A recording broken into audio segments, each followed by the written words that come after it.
नसूह एक ऐसा मर्द था जो औरतों जैसी शक्ल व सूरत रखता था। नर्म आवाज, नाजुक जिस्म और दाढ़ी के बगैर वो इसी जाहिरी भेस का फायदा उठाकर जनाना हमाम में औरतों का मसाज करता था। ये उसके लिए जरिया माश भी था और उसके दिल में छुपी ख्वाहिश की तकमील भी। कई बार जमीर ने उसे मलामत की, मगर हर बार वो अपनी तौबा तोड़ देता था। एक दिन बादशाह की बेटी हमाम में आई और मसाज के बाद उसका कीमती हीरा कहीं खो गया। शहजादी के हुक्म पर सबकी तलाशी ली जाने लगी। नसूह बदनामी और शर्मिंदगी के डर से एक कोने में छुप गया। जब उसने देखा कि कनीजें उसे ढूंढ रही हैं, तो उसने रोते हुए सच्चे दिल से खुदा से तौबा की और दुआ मांगी, ऐ अल्लाह, मैं वादा करता हूँ कि आज के बाद कभी ये गुनाह नहीं करूंगा, मेरी लाज रख ले। उसकी दुआ अभी खत्म भी नहीं हुई थी कि बाहर से आवाज आई, नसूह को छोड़ दो, हीरा मिल गया है। नसूह की आंखों में आंसू थे और दिल में इत्मीनान। उसने शहजादी से रुखसत ली और घर आ गया। नसूह जान गया था कि अब इस शहर में रहना मुमकिन नहीं, जहाँ की औरतें अब भी उसे चाहती थीं। उसने अपनी तमाम नाजायज कमाई गरीबों में बांट दी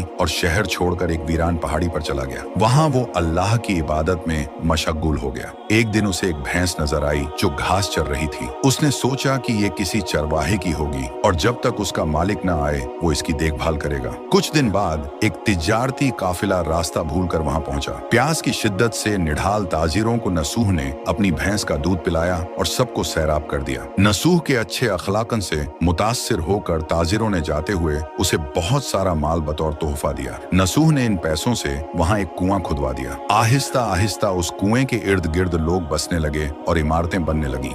नसूह की नेकियों की वजह से सब उसकी इज्जत करते थे। नसूह की नेकी और शोहरत के चर्चे बादशाह तक जा पहुंचे। बादशाह उससे मिलने का बेहद मुश्ताक था, लेकिन नसूह ने बादशाह के पास आने से इनकार कर दिया। इस बेनियाजी ने बादशाह की मिलने की तलब और बढ़ा दी और उसने खुद नसूह से मिलने का फैसला किया। जब बादशाह नसूह की बस्ती में दाखिल हुआ, वहीं उसकी रूह कब्ज हो गई। चूंकि बादशाह बतौर अकीदतमंद नसूह के पास आ रहा था और रियाया भी नसूह की खूबियों की कायल हो चुकी थी, सब ने नसूह को बादशाह के तख्त पर बिठा दिया। नसूह ने इंसाफ का निजाम कायम किया और उसी शहजादी से शादी कर ली जिसके गोहर की वजह से उसे हिदायत मिली थी। एक दिन एक शख्स दरबार में आया और अपनी गुमशुदा भैंस का जिक्र किया। नसूह ने मुस्कुराते हुए कहा, तुम्हारी भैंस मेरे पास है और आज जो कुछ मेरे पास है वो सब उसी की वजह से है। इस पर वो शख्स कहने लगा, ऐ नसूह, जान लो, न मैं इंसान हूँ और न ही वो जानवर भैंस है। हम दो फरिश्ते थे जो तुम्हारा इम्तिहान लेने आए थे। ये सब कुछ तुम्हारी